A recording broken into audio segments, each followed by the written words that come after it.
Resentment, betrayal, revenge, how I watched my wife destroy our marriage, and took everything back. Hi, now I will tell you my story. You will be shocked. Hey Reddit, throwaway account because I don't really want this connected to my main. I don't even know what I'm doing right now. Just staring at the wall and thinking, how did I become this guy? So here goes nothing. I, 34M, have been married to my wife, 32F, let's call her Lena, for 7 years. We were that couple everyone looked at and went, wow, you guys are so in sync. Soulmates, best friends, blah blah blah. Honestly, I thought I hit the damn jackpot. We weren't perfect. Nobody is. But our fights were petty, like what toppings to get on a pizza. And we had this rhythm, our morning coffee chats, our grocery store games, Friday nights on the couch binging terrible reality shows. You build a whole life thinking, this is it. This is my person. We don't have kids, trying, but nothing yet, and we both work full-time jobs, me in cybersecurity, her in interior design. She's gorgeous, sharp as hell, could charm the paint off the walls. I loved that about her. Or, more accurately, I used to love that about her. About 2 months ago, I noticed Lena started changing. It was subtle at first. Shorter replies to texts. Coming home later than usual. Smiling at her phone a little too much. She brushed it off, just a client being annoying, extra work, group chat with the girls. I wanted to believe her. God, I wanted to believe her. But something in my gut just wouldn't shut up. I chalked it up to stress. We've both had busy seasons before, and we'd always snapped back into our groove. But this time, the distance felt intentional. Like she wasn't with me, even when she was physically sitting next to me on the couch. Then came the real kicker. A week ago, I came home early from work, a client canceled last minute, and I figured I'd surprise her with takeout and maybe actually spend a weeknight together for once. She wasn't home. Nothing weird, she said she had a late consult. But then I noticed her iPad was open on the kitchen counter. Notifications were popping up, and I'm not proud of this, but I looked. And that's when the bottom dropped out. So yeah, her iPad was open. I swear I didn't go looking for anything. I'm not that guy. But when your gut has been screaming for weeks and suddenly the thing tethering your reality to this person is just there, unlocked, pinging every few seconds. You look. The messages were from someone named Aaron. Cute, right? Some dumb little emoji that now makes my blood boil. At first, I thought it was a client. But nope.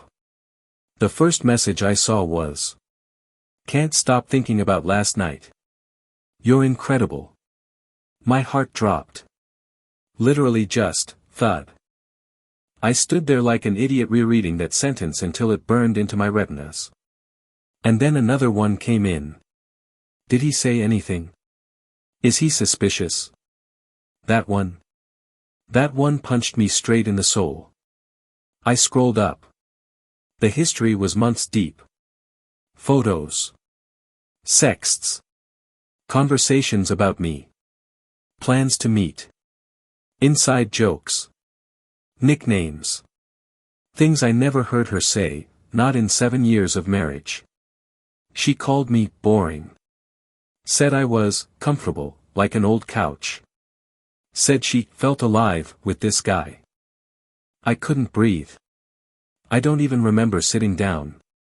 I just sort of melted onto the floor, still holding the pad like it was radioactive. Part of me wanted to throw it against the wall. The other part wanted to scroll and scroll until I found something that would explain it, something that would make it okay. Spoiler alert, I didn't find it. What I did find. Their next meetup. It was in 2 days. At a design conference she supposedly got invited to last minute. I closed the iPad, put it exactly where I found it, and sat there staring at the kitchen backsplash she had picked out last fall. Every detail of our home suddenly looked like a stage set in someone else's play. That night, I didn't say a word. She came home an hour later, smiling, kissed me on the cheek, and asked if I wanted wine. I said no. She didn't notice I wasn't okay. Or maybe she did. And didn't care. I didn't sleep that night. I lay there beside her, watching the ceiling, thinking about all the times I trusted her completely. All the times I looked her in the eye and told her she was my whole world, and meant it. She was asleep within 10 minutes. No guilt. No twitch. No tossing. Just deep, dreamless betrayal on my side of the bed. By morning, I had a plan. I wasn't going to explode. I wasn't going to throw the iPad at her and scream, "Gotcha." No. I wanted to know everything. I needed to see it. If she was going to meet this guy at a conference, I'd follow. I had a buddy from college, Dean, who owed me a favor and works private security. I called him from the office that morning. "Are you asking me to spy on your wife?" he said, half joking. "Not spy. Confirm. Just, help me see what I already know." He agreed. "One quick favor, just for the day." I booked myself into the same hotel where the conference was supposedly happening. Paid extra for a room with a view of the valet. If she was meeting Aaron Hammeranwrench, I'd see it. And holy hell, I did. Saturday morning, she kissed me goodbye at 8:42 a.m. Said she'd be back late, it's an all-day thing. She wore a power outfit, tan coat, heels, bright red lipstick. A designer tote slung over her shoulder. She looked radiant. Beautiful. Like the version of her I used to get before everything dulled out. She didn't know I followed her 15 minutes later. Didn't know Dean was already parked across from the hotel entrance. Didn't know I watched from behind a tinted glass window as Aaron, some tall, bearded hipster with glasses, picked her up with a stupid smirk and a kiss on the lips like they were in a damn movie. She laughed. She laughed like I hadn't seen her laugh in months. Then they went inside. No conference badge. No tote full of design samples. Just her and him. Checking in. Together. I texted Dean one word, confirmed. Then I went home and packed a bag. Not hers. Mine. I didn't confront her that night. Or the next. I let it simmer. She came home late Sunday. Said the conference ended with a surprise cocktail mixer. She smelled like expensive cologne that wasn't mine. Her hair was tied back the way she only does after sex. She looked pleased. I asked how the hotel was. She blinked. What? The hotel, I repeated. Was it nice? She faltered, just a beat. Then said, I didn't stay over. I told you I'd be back late, not that I was staying overnight. I nodded. Right. Must have misheard. She smiled again, faintly, like she thought she'd dodged something. Like she was smarter than me. Like I was just a stupid husband who'd buy any story as long as it was wrapped in lipstick and fake fatigue. That's when the anger really set in. Not just at her, but at myself. For being that guy. The dependable one. The easy one. The fallback plan. So I waited one more day. Then, Tuesday evening, I printed the texts. Every disgusting line. Every photo she sent him, the ones she said were, just for me. I even included a picture Dean snapped of her and Aaron kissing at the hotel curb. I laid them all out on the kitchen table like a dossier. Her betrayal, footnoted and categorized. When she got home, I didn't say anything. Just slid the chair back and pointed. She froze. For a full minute, she didn't move. Then she laughed, I kid you not, and said, you went through my things. That was her defense. Not an apology. Not even denial. She made me the villain. You went through my things, she repeated, voice rising like she had been betrayed. Not a single ounce of remorse, just pure, defensive rage. I kept calm. I'd prepared for this. No, Lena. I saw the messages when your iPad lit up. You left it open. The universe told on you. She crossed her arms. So you spied on me? No, I said. I confirmed. Then I pointed to the photo of her kissing Aaron. Boom. That hit her. She flinched. Jaw clenched. I can explain, she said. God, if I had $1 for every cheating story that starts with that line. Explain what? I said. That I'm boring. That I'm just a placeholder while you feel alive, with some reject from an artisan candle workshop. He understands me in ways you never did, she snapped. He listens. You just work and expect me to sit around and clap for your paycheck. That's when I felt something inside me crack. You mean the paycheck that bought your car? Paid for your certification courses? Funded the last vacation you said brought us closer than ever? She didn't answer. She just stared at the table like it betrayed her, not the other way around. Then came the ultimate kicker. I didn't plan this, okay? It just happened. And I didn't know how to tell you because I didn't want to hurt you. I almost laughed. Lena. You slept with another man. Repeatedly. Lied every day for months. You hurt me anyway. You just wanted to avoid consequences. And then she said something I'll never forget. I didn't cheat, I just fell in love with someone else while still being married to you. Like that made it better. Like technicalities could erase betrayal. I stood up and said, you've got 48 hours to move out. I already spoke to the landlord. Your name was never on the lease. She gasped. Wait, what? You're kicking me out? Yes. And you'll be getting the divorce papers by Friday. That was when her real panic started. That was when she realized I wasn't bluffing. Wait. Wait. You're divorcing me, she said, voice shaking now. That bitchy bravado from before. Gone. Replaced by wide eyes and trembling lips. I didn't even feel bad. Not even a flicker.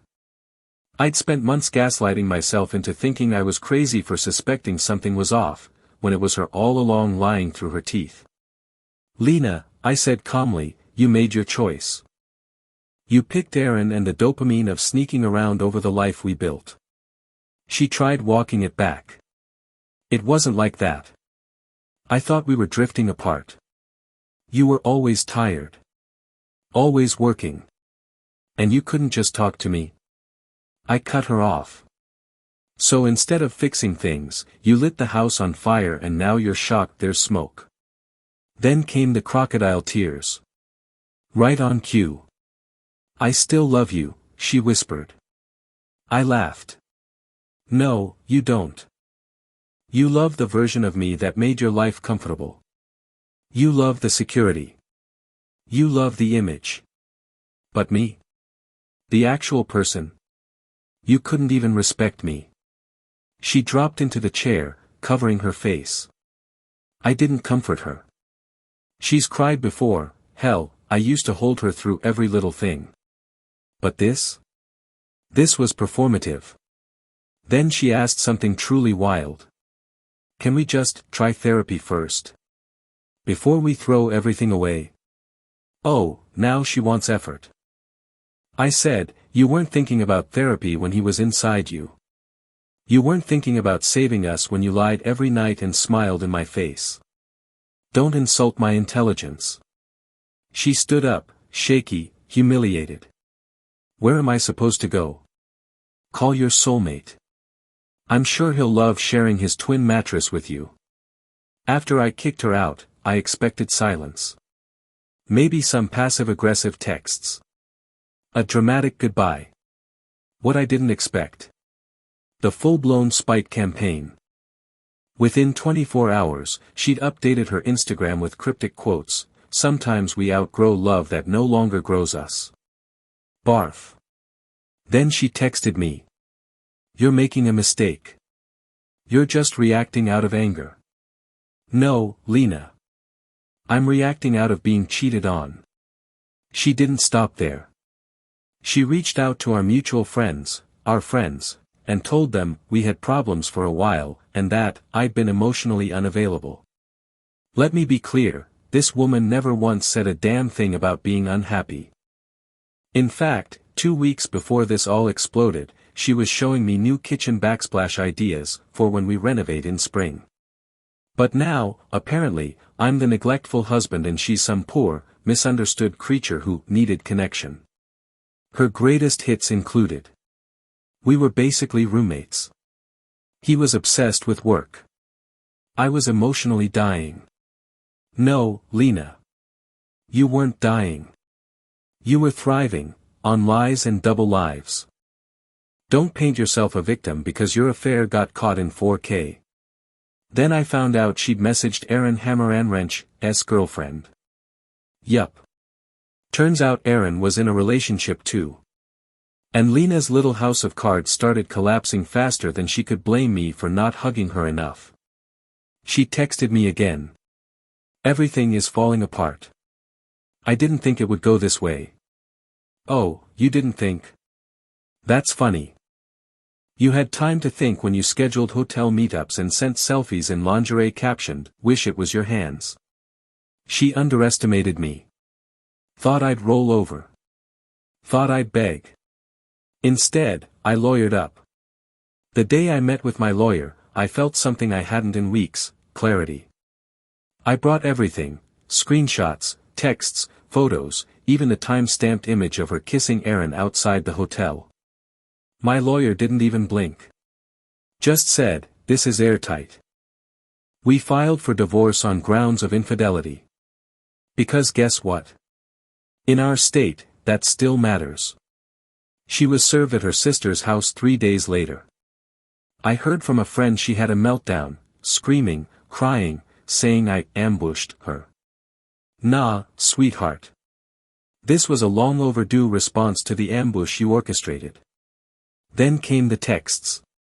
Pages of them. Why are you doing this? You're really throwing it all away. We can still fix it. She even tried the guilt angle. You said you'd love me forever. Where's that guy now? That guy?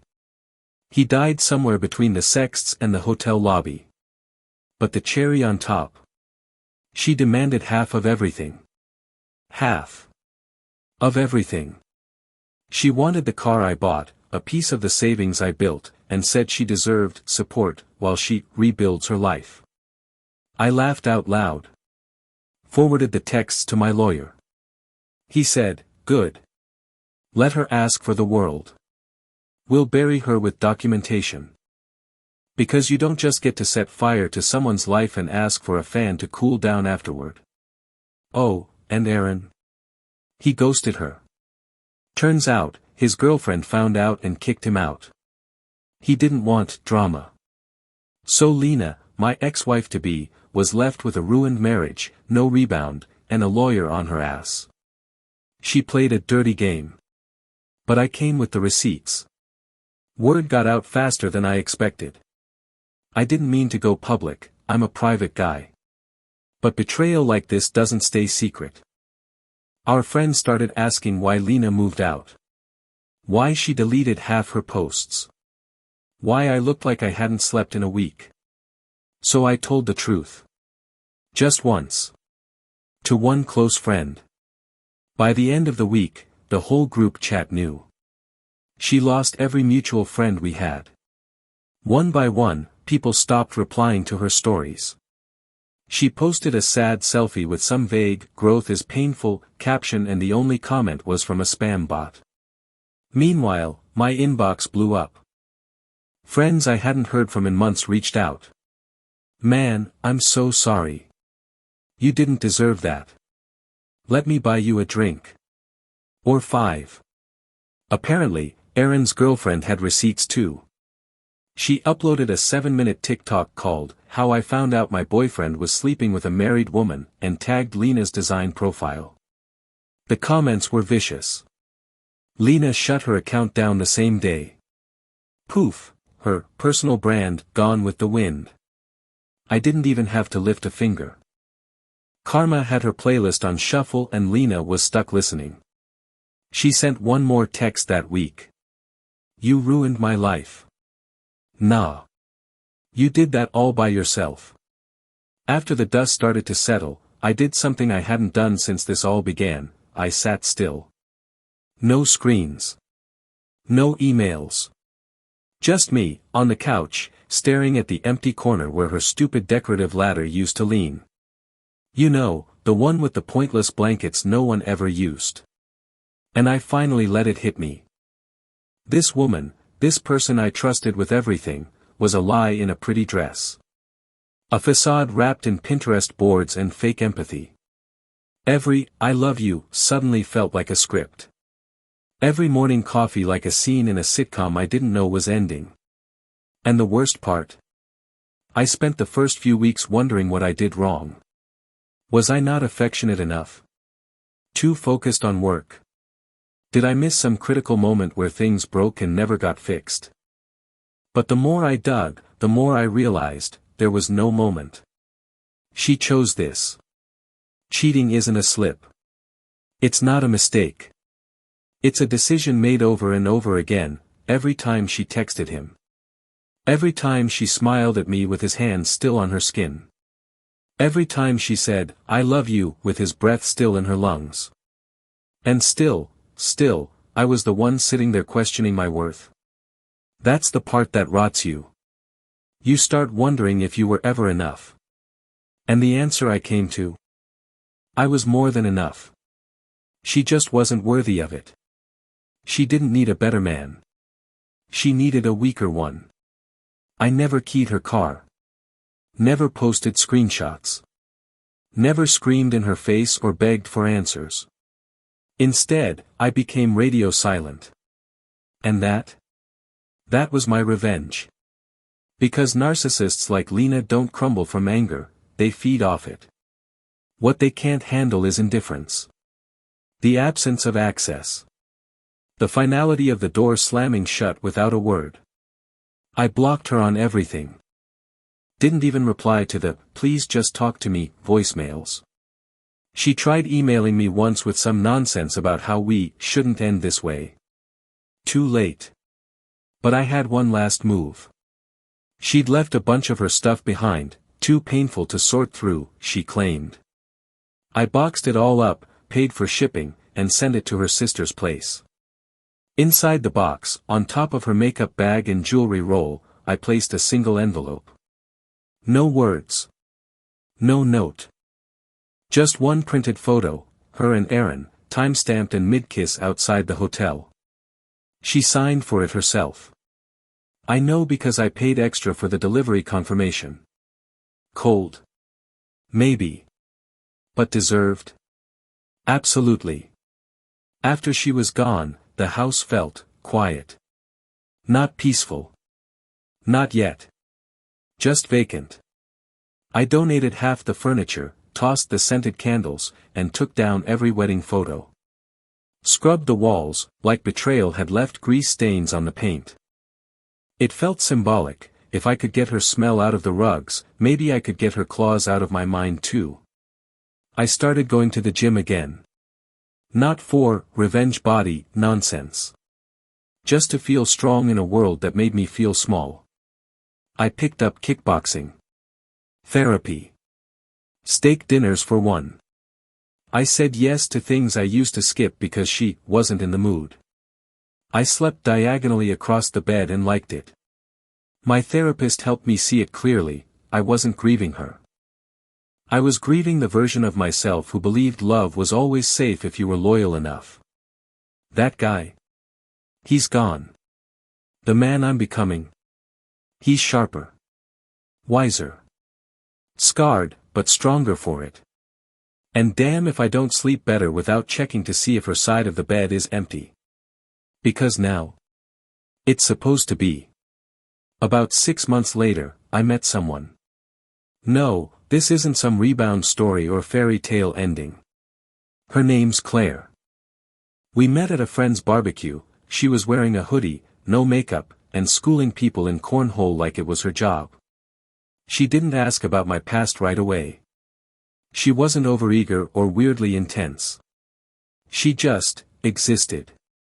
Authentically. And that honesty? That hit harder than anything Lena ever gave me. When I did open up, Claire didn't flinch.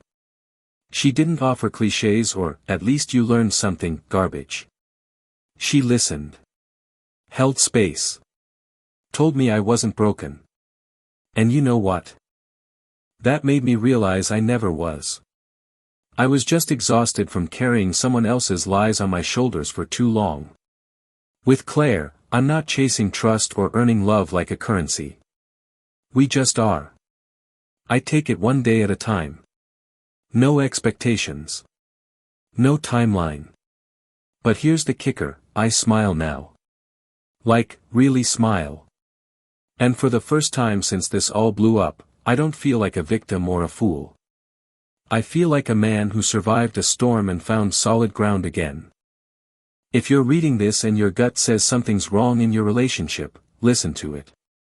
Don't gaslight yourself into thinking you're paranoid or needy. If something feels off, there's probably a reason. And if you do find out the person you love betrayed you, let me say this clearly. It's not your fault. Cheating is not a communication failure. It's not a reaction to stress. It's a decision. A series of choices to disrespect you over and over while keeping you in the dark for convenience. You don't fix that. You leave that. Also, don't rush healing. Don't force a glow-up. Just sit with the pain. Let it change you, but on your terms. Get therapy. Talk to friends. Go on long drives and scream until your throat burns if you need to. There's no timeline for feeling okay again. But here's what I promise you. There is a day where the hurt stops waking you up at night. Where you'll stop imagining what you should have said or done. Where you'll no longer crave closure, because you'll be your own. That day comes. Slowly, then all at once. So keep breathing. Because the person who did this, they'll fade. And you'll rise. So here I am, a year out. Divorced. Free. Healing, not healed, but close enough that I can laugh without bitterness and love without fear. Lena tried reaching out once more a few months ago. A long message filled with phrases like, I didn't appreciate you, you were always the better person, and, I'll always regret what I did. I didn't respond. Because here's the truth, I don't owe her forgiveness. I owe myself peace. Forgiveness is for me, not her. She can sit with her regret. I'll sit with my future. I've learned that betrayal doesn't define you, response does. She lied. She cheated. She burned the house down. But I rebuilt. Stronger. Straighter. And with fireproof walls. So to anyone out there going through it, who feels broken, humiliated, hollowed out by someone who should have protected their heart, listen to me. You are not hard to love. You are not weak for hurting. You are not a fool for believing. You were just good to the wrong person. And when that truth finally settles, you'll realize you never lost a partner. You shed a parasite. And trust me, your best days, they're just ahead. I have many other stories. Go to my channel, subscribe so you don't lose us. Give me a thumbs up.